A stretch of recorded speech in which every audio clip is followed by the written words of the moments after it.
So the first question is, why are you running for council and what differentiates you from the other candidates? Okay, thank you very much. Chris Meadows Taylor, for those of you who don't know me. Again, we're talking about Paddy's Ranges ward because we've got two wards that we're on. Is this working? Yeah. Okay. Hey, two wards this afternoon in this session. So Paddy's Ranges, I live in Talbot. I'm just doing a bit of an introduction because of this came up before people wanted to know. Some people don't know everyone. A background, I've been a councillor first in 2005. I've been mayor six times, 6 terms. Why am I standing, and what differentiates me? The key thing I'm standing for is to make a difference for the better, because that is what I think council should be all about. And what I use to be that point of differentiation, if you look at our community vision that we had to set as part of the Local Government Act, and it was the community that did that, a 10-year plan for 2031, it talked about things like being, and these were the words that came up, prosperous, thriving, optimism, and they were and full of opportunity.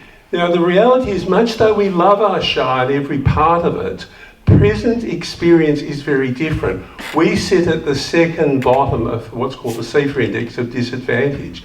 We have a third of our kids below the poverty level. So we have a real gap to close, and we don't have long to close it if we're going to keep to that community vision.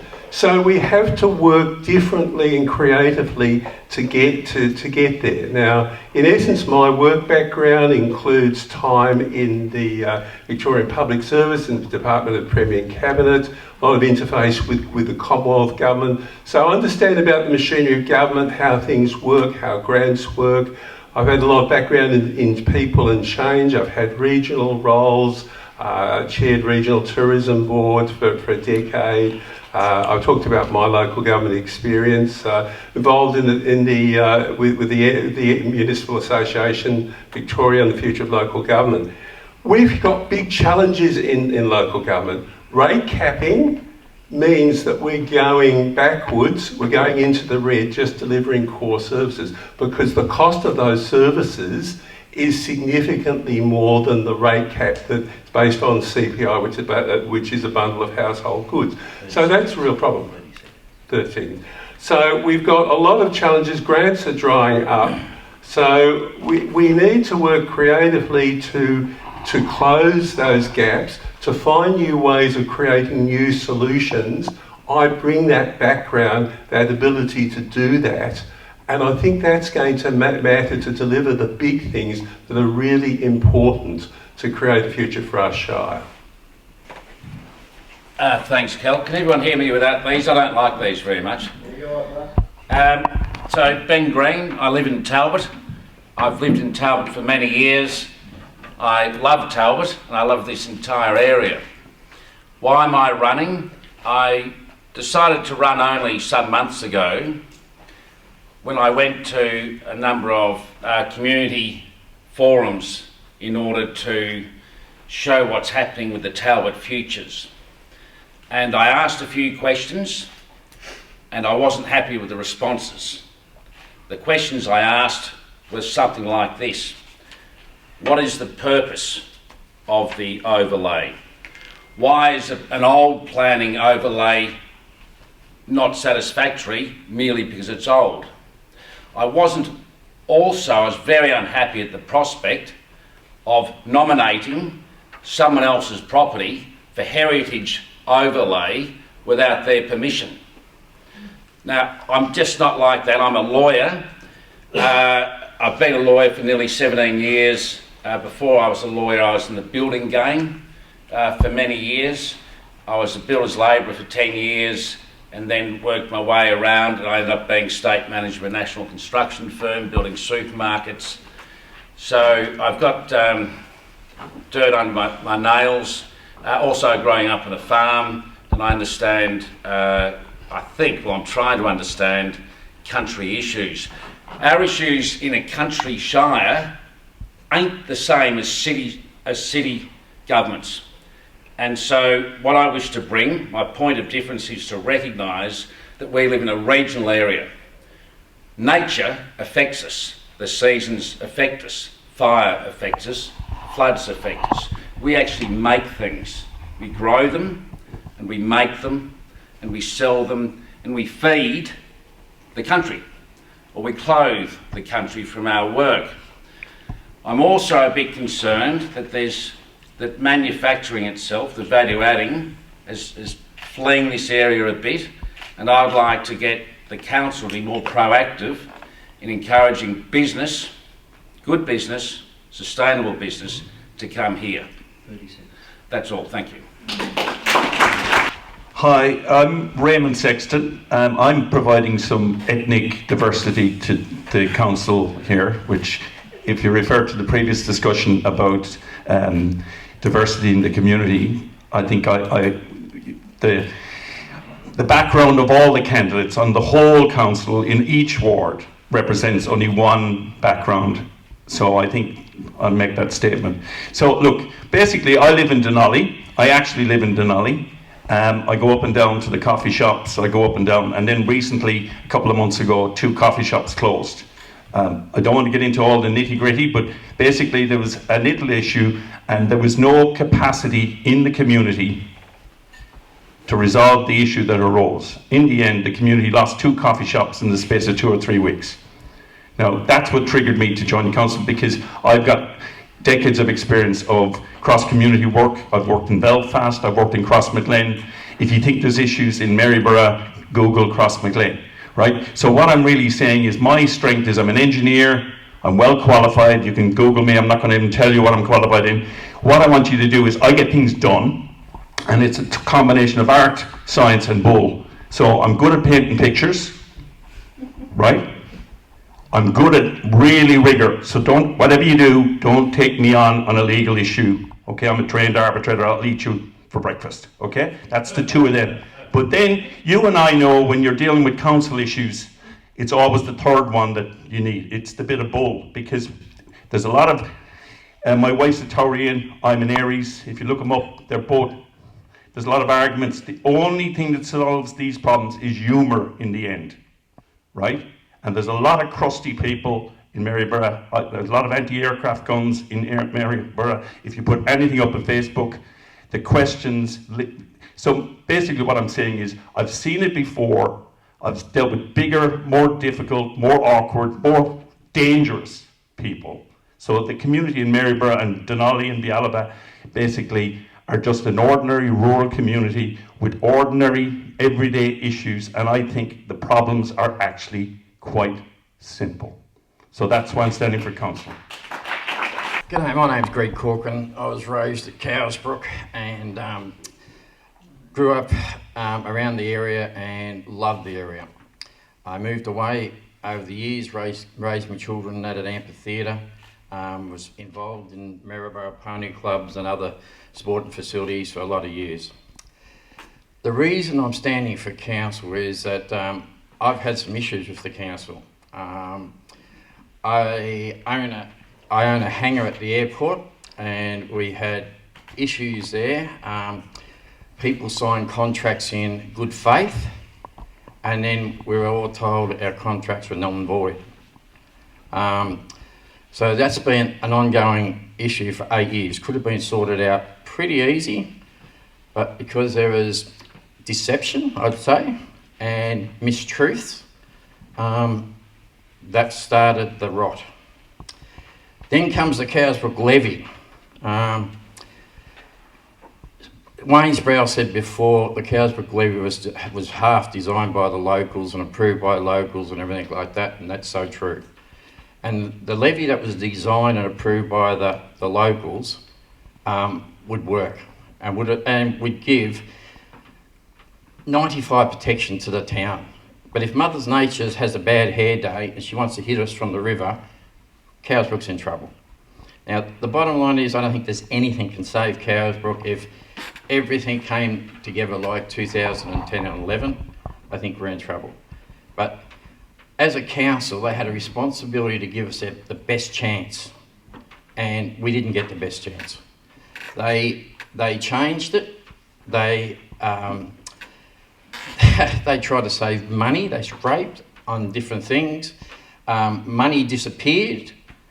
Were used for other projects, and it's appalling.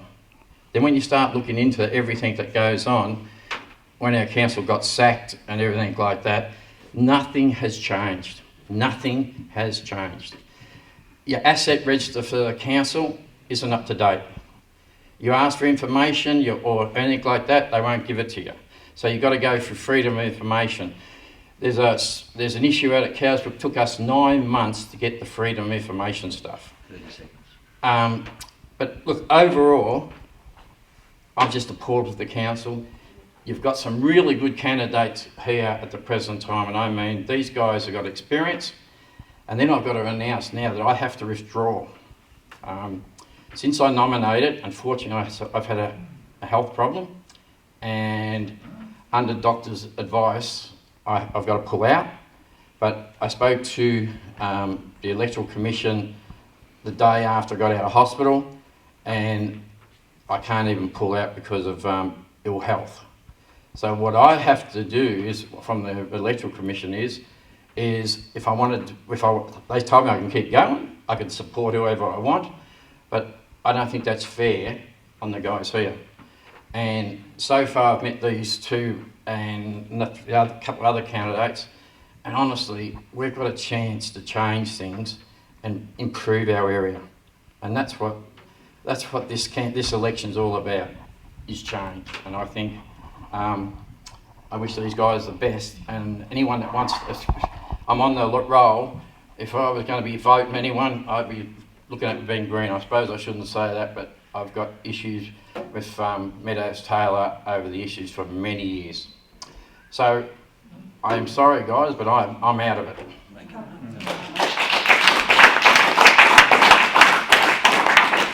Okay, so the second question is, what do you believe is the role of council in our community? You kept the easy questions till number 2. Look, I think the key word in the whole thing is that it's the local government, right? So that's really, so the thing, there's 3 layers of government. I think this is one of the few countries in the world with 3 layers of government. So the key issue is we're the local government. So the 2 things that need to be done, we need to sort local issues, and then we need to push back and interpret state and federal issues in line with the needs of the local people.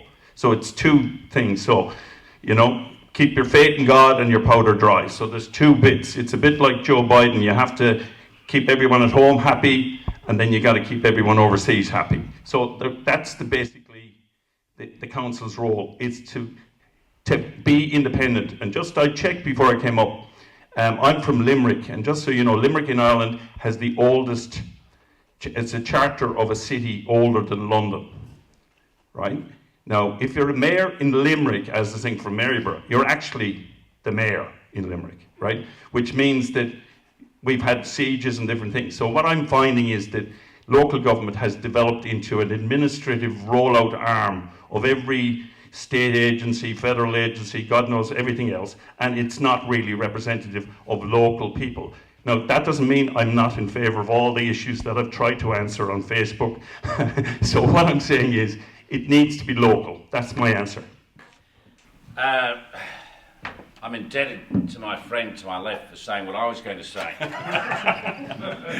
We're in common. It's obvious that local government is the 3rd level of government in this country, but it's also obvious that we're no longer in a roads, rates, rubbish paradigm as it used to be. The world has changed a little bit and it's become more complicated, and that's why I think every layer of government has actually found itself spreading itself too thin, trying to please everyone and really pleasing no one. We all know Abraham Lincoln's quote. I also don't want to repeat my previous point that we're a country council, and so we should stick to practical issues until we address the practical issues. I think we should stay in our lane, do them, And after we've addressed practical issues, then we address some broader, important and noble causes. But we can't do it all, particularly when it seems to me that we're short of readies. So we have to focus on a few things. Otherwise we're like a restaurant that has 45 main courses and it'll last 2 weeks. We should be a restaurant that has 4 main courses, 1 vegetarian, 1 vegan, 1 meat, 1 fish. Do them, and then we'll look at the other difficulties that we face. I'm not seeking to avoid addressing the difficult questions, but I also don't want to anticipate an answer that I have for a later question, Kel, and that is, what's the major issue? So I'll hold my powder on that one. Thank you very much. Okay. Kelvin, if I can just make a very quick personal statement first. Look, it's no surprise, as Greg said, that we've been in dispute, the council and Greg's been in dispute, but I'm generally sad about the news about your health, Greg. Yes, you and I have been disputed while I've been in as mayor, but that's no good at all. I wish you well for that. I really mean that from the bottom of my heart. In terms of the role of local government in the community, we're the first line of the 3 levels of government in the community. And expectations of the community are changing all the time. We expect more. We want to know more. We want to have more say. And so local government's got to take part of that. We deliver over 100 services. A lot of those are imposed on us. We just have to deliver them. Cradle to grave, literally grave. I'll tell you about that later if you want to know about the grave bit. But compliance right through to sort of strategic planning and the future. They all matter to someone, all age groups, and the things that we have to do. One of the things, legislation changes. We have to do new things that we didn't have to do in the past. Environment, Indigenous relations, gender equity. These are things that we are told to do, we're required to do, as all councils do. One of the things that plays out in social media is what's called, some people call woke versus anti-woke. We don't get involved in these sorts of things if we don't have to do something, if we don't have responsibility, we don't have the resources to deal with these things. So I think there's a lot of speculation that I think is just really a waste of time. What is our key role and added opportunity? We have to assemble winning cases. Things, as I said before, things have got so much more difficult, money is so much tighter. Putting together things that give us the resources, give us the things our community needs, take time, take effort, and the ground constantly changes. So putting those cases together is something that we have to work all the time. Advocacy, achieving things and delivering. So yes, it is a changing role. There is a role for local government, and I think it's an exciting role, but it's a challenging role. Yes, the next question is, based on what you know of the Central Goldfields Shire, what do you view as the biggest single issue the Shire faces, and what solutions do you offer? Yeah, look, I'm going to keep very much to that theme that I started on, doing that deliberately, of closing the gap between where our community want us to be in terms of prosperity, opportunity, thriving, all those sort of good things, and where we are now. We have to work to do that, and as I said before, some of those things that we counted on, like grants, like our income stream from rates with rate capping, are getting much more difficult. So we have to work more creatively, we have to work differently to achieve those things. As I said before, and I say it again, what do I offer, the solutions I offer? The experience and the ability to do those things. Some of the things I've worked on, and it's so important, population growth strategy, the Ballarat Maryborough Growth Corridor, Talked about the Talbot Futures, creating new housing for new jobs and so on. Ben's got some concerns. I'll talk about that a bit later. World Heritage listing of the goldfields, 15 LGAs, local government councils, including Ballarat and Bendigo, attracting new investment in our area and new jobs. Enhanced services, working to get added passenger rail services, new mobile and broadband. Go Goldfields, although we're struggling at the moment to renew the housing, and the advocacy for housing, which I've sort of championed a bit in terms of going forward to get what we call enabling infrastructure, money from the Commonwealth to do things like parks, reserves and roads. Developers will come and say, look, we'll build some houses, but we need you to do the roads, the reserves, the services, perhaps like sewerage. Where do we get the money from? Commonwealth is an important source of that. Housing will be an issue for time forward for a long time. So working to get that, working creatively across boundaries with levels of government, putting those cases together, making things happen, closing the gap, getting to where we need to be, where our community want us to be. That is the key thing, and that's what I bring, and that is the real priority this council has to address. Thank you. Thanks, Chris. The single issue, and I asked a lot of people over the weekend. I received the questions courtesy of the newspaper on Friday afternoon. The single issue, and this might be very simplistic, but it's a single issue that I think we must address as a council might be hackneyed, but it's roads. And roads includes, for me, infrastructure. You can't have roads without drainage, without footpaths, without bridges. So roads represents, to me, infrastructure. There's no point people coming here without infrastructure because we just can't serve it. Those basic infrastructures are also part of what Chris alluded to just now about development co-contributions for infrastructure. What I propose to do about that is to bring a bit of my experience as a construction manager, state manager of a construction firm and also road building to the council. But I'm also trying something creative.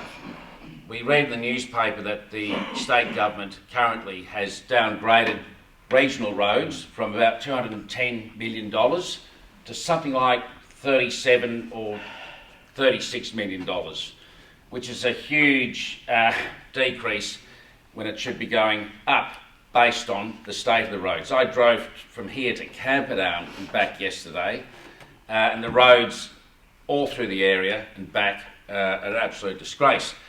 I'm not using it as a cliche, hackney cliche. Bad roads kill people. Bad roads harm people. Bad roads ruin cars. The fires we had in February this year, the 30k front towards Mount Gambier, was caused by a truck's axle, the bearings blowing. They overheated, went, and so without knowing, the truck spread the fire. The reason that the bearing was overheated was the load had shifted and the suspension on the truck. The reason that the suspension shifted was the truck hit a pothole. And so when I say roads, I just want to keep it to that single issue which involves infrastructure. But we've got to stick to basic life-saving things right now. And then after that, we can look at multiple issues. So single issues. And I plan, thank you, Kel, to utilise our men and women and plant and equipment, contact other councils. We will get together as a cooperative and fix state roads and send them the bill. Whoever's in power. Thank you. It'll be a bit tricky. If he can do that, he deserves to be. No, thanks, Ben. It's always interesting when you're third in line that all the other points are well covered. Look, my single issue is, and just for a minute, bear with me now, if we were in the AFL and we were one of the premier teams, and And one of the coaches said, look, you know, we really need to paint the walls in the change rooms. And someone else said, look, the toilets need to be upgraded, right? And they're fantastic, they're necessary. But I think we've really got an issue in Maryborough based on my 2 or 3 weeks canvassing. There's a lot of dysfunction, there's a lot of vitriol, there's a lot of negativity floating around. We have a community issue. The issue is cohesion, collaboration. We have to bring courtesy back into everything. I'll give you an example as an engineer. I'd be waffling on like I'm doing now. I'd be waffling on and someone used to say, you're wrong. And then we'd lose the job because the client would say, but you contradicted each other in front of us. And then we had to train everyone to say, I'd like to add to that. Or maybe let me expand on what Raymond said. Now, I've had hilarious tennis on Facebook for the last few weeks. So what I'm really saying is the issues here are simpler. It's a psychological issue. Maryborough is in the 3rd division. We've got to get into the 2nd division and maybe even aspire to get into the Premier division, and that all starts in our heads. This place does need some personal self-esteem building, confidence building, and it's up to every single one of us to do that. It can't be the guy with the funny accent that came from out of town. I can't do it, but I can highlight the point. I've done this in peace development work in Northern Ireland, where you go into a town and they've had 40 years of trouble and you're trying to get them moving. And in the end, they realize that nothing will happen until the local people start moving. So I'm not going to solve anything, but I do know how to help ye solve your problems. The 4th question is, being a councillor can be very time consuming and challenging. Will you be able to meet this commitment and the expectation of your community in fulfilling that role? The easy answer to that is yes, because a lot of my other activities, etc., happen because of my accent, happen in a slightly different time zone. So when you're all asleep, I probably have to do a little bit more work online. And we're renovating a cottage just on the edge of Denali. And the one thing about renovating a cottage slowly is that we're doing it as owner builders. So that means if someone comes, I have no excuse. I have to just stop and chat to them. So basically, I have the flexibility. And if I am elected councillor, I'd probably outline a few very rigid times when I'd be always available, rather than just be like, I can't afford to be on call 24/7, 7 days a week. But if people know where to find me, I'm going to the bakery Tuesdays and Thursdays, 11 till 1. That's an advertisement. Okay, in Denali and in Bialaba on Saturday mornings. So that's my answer. Okay, thanks very much, Ray. Okay, Ben? I run a legal practice in Ballarat. I run it, so I'm flexible with my hours. I'm very busy, and being a lawyer is essentially a 7-day-a-week aspect, but it's not all day, every day. But I'm always on call. Excuse me for a second. So I'm able to devote the time. I understand it'll be circa 10 to 20 hours a week.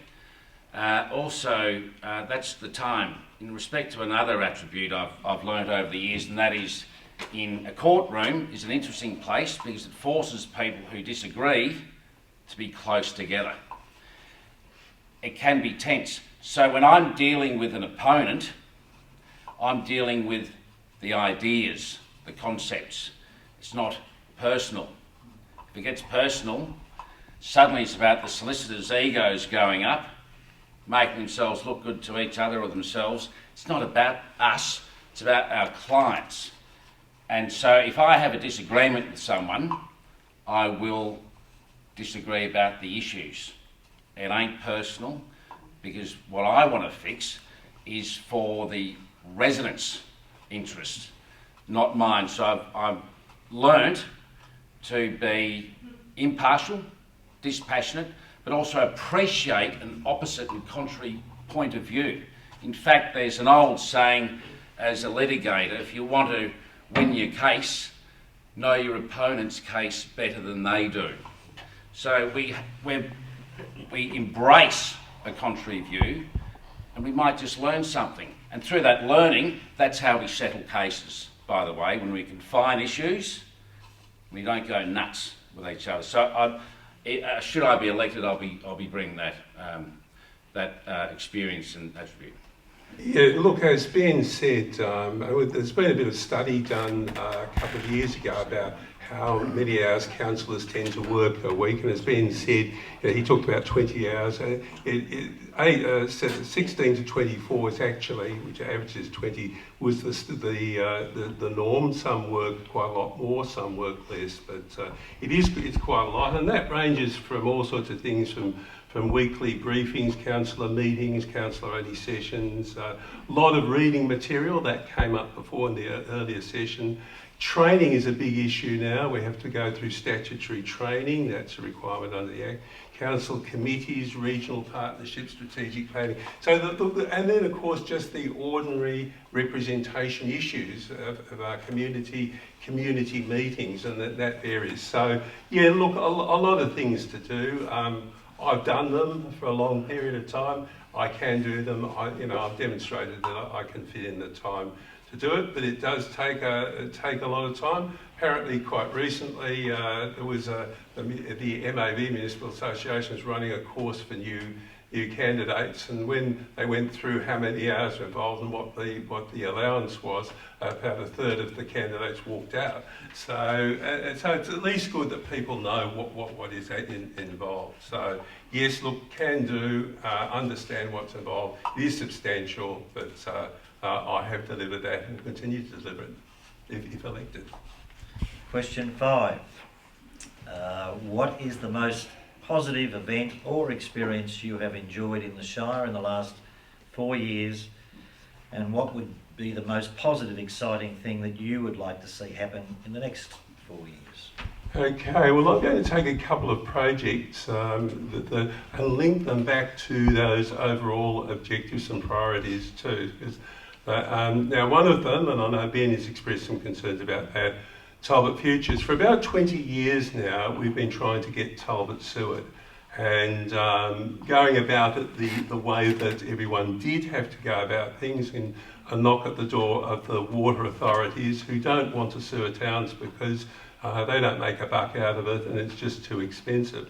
I switched direction in 2021. I could see that we were having a housing crisis, COVID was on us, so I said, well, what about the case for additional housing? And on the basis of that, got the funding, just under 700,000 for the Talbot Future Study, which was basically 3 things.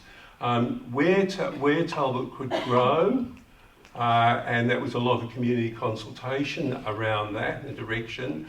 A business case for sewerage, and that comes with an expensive price tag, but we have a business case. And the issues, I know Ben's got some concerns about it and we haven't finished the work, but getting in Extent Heritage, one of the best heritage groups, to actually look at how we preserve our existing heritage and update our heritage register so we keep the character of the town. What it means in practical terms, that with sewerage we can add 15 to 21 houses in Talbot over a 20-year period, and that's the assessment of Hanson the consultant. That helps our housing problem. That, as we said in the earlier sessions, Talbot is an opportunity, is an area of growth. That helps our case to take more employment, to have more people stay here. So it contributes to a real need around the Shire. So for me, that has been really exciting. In terms of the future, the other project I've been involved in, the world's worst kept secret, the World Heritage Listing of the Victorian Goldfields. That is significant because it connects Ballarat and Bendigo with us right in the middle of it. Goldfields touring route connects going through Maryborough. Maryborough Station as a central interpretation point of it brings a huge range of extra investment into our heritage from the Commonwealth Government, because national governments do invest in World Heritage areas. We need that added investment for our heritage. It will bring additional jobs, it will bring additional tourism. It brings, the estimate from the consultant, 411 million total regional income generated over 10 years. This is an independent research thing. So very significant to help our case close that gap for the future. Thank you. Before I respond to the question, if I respond to my friend Chris, who mentioned me a bit then, in respect to the Talbot Futures, the Hanson Group is the consultant. One of their questions, one of their responses to my question was, we know what we're doing because we worked with Hepburn Shire Council in Daylesford. It just so happens that in Daylesford, in the East Street Farm, 12 hectares of farming, the family's been there for 3, maybe 4, at least 3 generations. They provide food, local grown food to locals, and so the Shire rezoned it to residential for the future, and now suddenly that farming family is looking at not being able to afford the rates because the local government is one side and the other pincer movement is in my submission, the state government's, not party political, the state government's amendment to the windfall gains tax. The windfall gains tax is a measure which the state government's quite able to do to find more money, and that is once the threshold of $100,000 is reached, that property owner is then rated on that. And so essentially it's called, in common parlance, rating out. So I want to put a magnifying glass on the deal or proposed deal. I'm not casting any aspersions at all. I'm just suggesting that I bring my experience and expertise, my character, by the way. I'm quite willing to speak against the prevailing or the to be a yes. I'm not a yes man. I've been on many boards. Now, Kel, I'll be quick. No, you still got a minute. Best event in the last 4 years. You've got a minute. Probably having a drink with friends at the Talbot Courthouse Hotel outside, looking at the sun going down, hearing real stories and having a good time with the locals and a laugh. Country, community living. In the next 4 years, I'd like to walk down a road without potholes to the Talbot Football Netball Club with new lights and a new building, because sport is great for kids and great for the communities. So that's right. Thank you. The thing, it's a common theme that has impressed me, and I'll outline 3 different events which are along the same lines. Was a community festival in Denali around the gold rush, where everybody was out of their houses participating. There was everything happening, and it was fabulous because the town can be quite sleepy at times. So that was one. Yesterday I was in Bialaba, and I was in the town and I met 2 people, and then suddenly someone said, have you been to the Pony Club? And I went to the Pony Club, and it was like I discovered a nuclear reactor. It was unbelievable. There was people from everywhere. So, and I went from there, and then I went to, I got invited to go to a thing in Adelaide, Leeds. I don't know the woman's name, I can't remember, but there was this massive fire. There was, the whole community was there, and it reminded me of my own childhood, where there was a sense of, there's a lovely Gaelic phrase, or Scar Kayla of Nadina, in each shadow the people live. And I just thought I got the buzz back, as distinct from the vitriol on the Facebook, right? Because you run a mile. So in terms of the future, I think I'm back to the psychology. If we raise the bar mentally, all the other issues will have to be fixed. Whereas, usually you set the target for the top of the hill, but then you watch your feet. So just think about that. We have to have a target at the top of the hill, and I haven't heard it yet. What is the brand promise for Central Goldfields? Everybody else has a brand promise. Think about it. You get on Qantas, it's meant to be safe and comfortable. When you hear Central Goldfields, is it meet the neighbours? Like, do you understand what I'm saying? We've got to develop our promise, and then we have to deliver our promise. So that's all. But it does involve nitty gritty, so we do need to watch our feet. thing, just one, Ben touched, can I just say one thing about Ian?